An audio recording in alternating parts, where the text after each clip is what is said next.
Channel. So first time కనుక నా videos చూస్తున్నట్టయితే ప్లీజ్ సబ్స్క్రైబ్. ఈ వేసవి కాలంలో జుట్టు బాగా ఊడుతుందని బాగా బాధపడుతూ ఉన్నారా? ఇంకా ఎలాంటి జాగ్రత్తలు తీసుకోవాలి మనమైతే ఈ జుట్టు గురించి చాలా పొడుగా మంచిగా పెంచుకోవడానికి అండ్ మన జుట్టును హెల్దీగా ఉంచుకోవడానికి చాలా జాగ్రత్తలు అయితే తీసుకోవాలి. ఈ వేసవి కాలంలో జుట్టు బాగా ఊడుతుందా మీది అయితే? సో ఈ వీడియో అయితే స్కిప్ చేయకుండా ఎండ్ వరకు చూసేయండి. ఈ వేసవి కాలంలో మన జుట్టు కోసం ఇలా చేస్తే మంచి ఫలితం అయితే ఉంటుంది. ఇంకా అస్సలు ఊడని కూడా ఊడదు, జుట్టు అయితే చాలా పొడవుగా పెంచుకోవచ్చు. మిగతా సీజన్లతో పోలిస్తే ఈ వేసవి కాలం జుట్టు సమస్యలు అయితే ఎక్కువగా ఉంటాయి, అధికంగా ఉంటుంది. ముఖ్యంగా వాతావరణంలో తేమ శాతం తక్కువగా ఉండడంతో ఇంకా జుట్టు అంతా ఇట్టే పొడిబారిపోతూ ఉంటుంది. మన హెయిర్ అయితే కాంతిహీనంగా మారిపోతూ ఉంటాయి. దాంతో జుట్టు రాలే సమస్య అయితే అధికంగా ఉంటుంది. అయితే ఈ చలికాలం జుట్టు సంరక్షణ విషయంలో కొన్ని ప్రత్యేక జాగ్రత్తలు తీసుకుంటే మాత్రం మంచి ఫలితం ఉంటుంది మనకైతే. ఈ వేసవి కాలంలో జుట్టు పొడిబారకుండా అండ్ ఎంట్రుకలు అస్సలు రాలకుండా ఉండాలంటే ఎలాంటి జాగ్రత్తలు తీసుకోవాలో ఇప్పుడైతే చెప్తాను నేను. మనం తలస్నానం విషయంలో చాలా జాగ్రత్తగా ఉండాలి. అండ్ వేసవి కాలంలో జుట్టు సంరక్షణ కోసం తలస్నానం విషయంలో అయితే ఈ జాగ్రత్తలు అయితే ఖచ్చితంగా అలవాటు చేసుకోండి. ముఖ్యంగా మరీ ఎక్కువగా కాకుండా లేదా తక్కువగా అయినా కూడా ఇంకా వారంలో 3 నుంచి 4 సార్ల వరకు హెడ్ బాత్ చేయండి నీట్గా. అంతేకాని వారానికి 1-2 సార్లు మాత్రం అస్సలు చెయ్యకండి.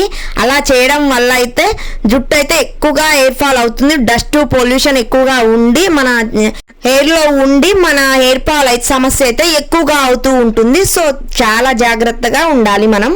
అలాగే మన తలస్నానానికి యూజ్ చేసే షాంపూ అయితే ఇంకా శిరోజాలకు సరిపడినంత మాత్రమే పెట్టాలి, ఎక్కువ మాత్రం అస్సలు పెట్టకూడదు మన జుట్టుకి. ఈ వేసవి కాలంలో వేడి నీళ్లు మాత్రం అస్సలు తలస్నానం చేయొద్దు. ఇంకా ఎక్కువ వేడి నీళ్లు మాత్రం చేస్తే హెయిర్ ఫాల్ సమస్య ఇంకా ఎక్కువ అవుతూ ఉంటుంది.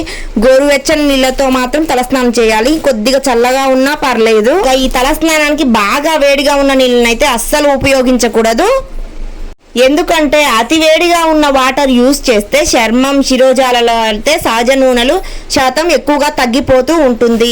ఇంకా వీటి ఫలితంగా అయితే జుట్టు పొడిగా నిర్జీవంగా మారి వెంట్రుకలు అయితే ఊడిపోయే ఛాన్స్ ఎక్కువగా ఉంటుంది. అందుకే మన తలస్నానానికి గోరువెచ్చని నీటిని ఉపయోగించేలా చూసుకోవాలి. మనమైతే చాలా జాగ్రత్తగా తీసుకోవాలి. ఇంకా కెమికల్స్ తక్కువగా ఉన్న షాంపూను అయితే యూజ్ చేయాలి. అండ్ తలస్నానం కంప్లీట్ అయిన తర్వాత ఇంకా కండిషనర్స్, కెమికల్స్ రసాయనాలు తక్కువగా ఉన్న కండిషనర్స్ అయితే యూజ్ చేస్తే మన హెయిర్ అనేది చాలా ఇంకా షైనీగా గ్లో వస్తుంటుంది, సిల్కీగా చాలా బాగుంటుంది. మన తలస్నానం చేసిన తర్వాత చాలా మంది ఏం చేస్తారంటే జుట్టును త్వరగా ఆరబెట్టుకోవాలని ఆతృతలో ఇంకా బ్రో డ్రైయర్స్ యూజ్ చేస్తూ ఉంటారు. అలాగే కొందరు అయితే కర్లర్స్, స్ట్రైనర్స్ వంటివి చాలా యూజ్ చేస్తారు. ఈ హీటింగ్ టూల్స్ ఎక్కువగా వాడడం వల్ల అయితే మన జుట్టుకి ఎఫెక్ట్ ఎక్కువగా పడుతుంది.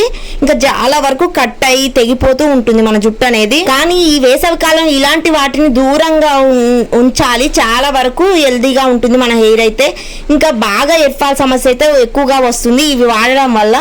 ఎందుకంటే వీటిల్లో నుంచి వెలువడే వేడి వల్ల ఇంకా బాగా వేడి అయిన హీటింగ్ టూల్స్ వల్ల అయితే ఇంకా ఆరోగ్యం కూడా మనకి దెబ్బతినే ఛాన్స్ ఉంటుంది. కాబట్టి ఇలాంటి హీటింగ్ టూల్స్ తగ్గించుకొని చాలా వరకు సెలబ్రిటీస్ తొందరగా ఆరిపోవాలి జుట్టు అనేది అని ఇంకా ఇలాంటి హీటింగ్ టూల్స్ కొత్త మోడల్స్ అని కొత్తవి ఎక్కువ కాస్ట్లీగా తీసుకుంటూ ఉంటారు. సో ఇలాంటి వాటి వల్ల చాలా హెయిర్ ఫాల్ సమస్య అయితే ఎక్కువగా అవుతుంది. ఇవి తగ్గించుకొని టవల్తో తుడుచుకొని ఆరబెట్టుకొని విధానానికే పరిమితం కావడం అయితే మంచిదని చెప్తున్నాను నేనైతే.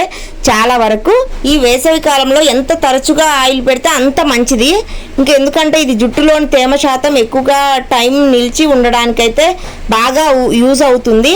అలాగే సరైన దువ్వెనని ఎంచుకోవాలి. ఇంకా పెద్ద టీత్ ఉన్న దువ్వెనలు అయితే తీసుకోండి. లాంగ్ ఉన్న షార్ట్ ఉన్న చిక్కులు అయితే త్వరగా వస్తాయి. ఇంకా పండ్లు కాస్త దూరంగా వెడల్పుగా ఉన్న దువ్వెననైతే తీసుకుంటే చాలా వరకు చిక్కులు తొందరగా వచ్చి మన హెయిర్కి ఎలాంటి ఎఫెక్ట్ ఎఫెక్ట్ జరగకుండా, తెగకుండా, కట్ అవ్వకుండా, ఎంత పెద్ద చిక్కులైనా కూడా ఈజీ వేలో వచ్చేస్తాయి. సో చాలా వరకు ఇంకా మన హెయిర్ అయితే చాలా హెల్దీగా ఉంటుంది, చాలా మంచిగా కూడా పెరుగుతూ ఉంటుంది.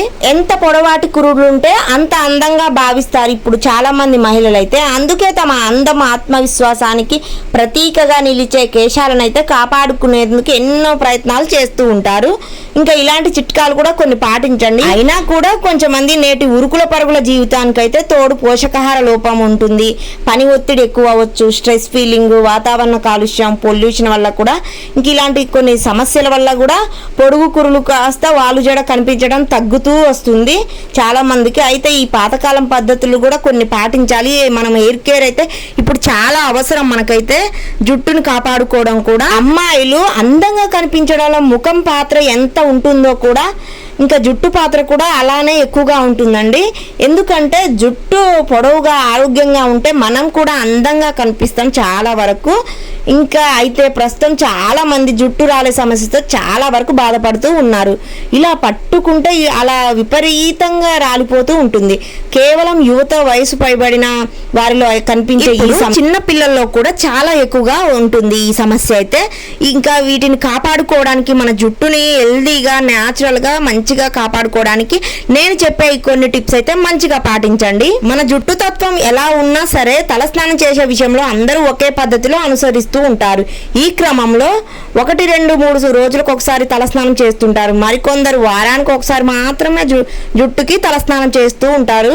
అయితే అందరూ ఒకేలా కాకుండా జుట్టు రకాన్ని బట్టి తలస్నానం చేసే విషయంలో పలు జాగ్రత్తలు అయితే తీసుకోవాలి. మన జుట్టుని హెల్దీగా ఉంచుకోకపోవడం వల్ల ఇంకా ఫలితంగా కుదుళ్ళు బలహీనపడడం, జుట్టు రాలిపోవడం, ఇంకా పొడిబారడం, రాలిపోవడం, చిట్లిపోవడం వంటి సమస్యలు అయితే మనకి ఎక్కువగా జరుగుతూ ఉంటాయి.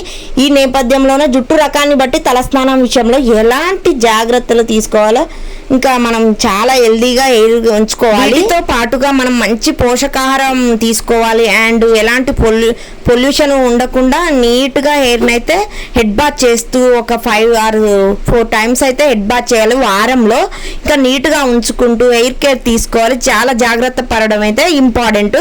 సో నా వీడియోస్ కనుక మీకు నచ్చినట్టయితే ప్లీజ్ సబ్స్క్రైబ్ చేయడం మాత్రం అస్సలు మర్చిపోవద్దు. అండ్ మీకు ఏమైనా డౌట్స్ ఉన్నా కూడా కామెంట్ బాక్స్లో కామెంట్ చేసేయండి. ఇంకా మీ ముందుకు మరిన్ని వీడియోస్తో వస్తూ ఉంటాను. ఇంకా ఇవి నా అవగాహన కోసం మాత్రమే చెప్తున్నాను. జస్ట్ మిమ్మల్ని ఖచ్చితంగా ఇబ్బంది పెట్టాలని కాదు, జస్ట్ కేర్ తీసుకోండి అని మాత్రమే. So thank you so much.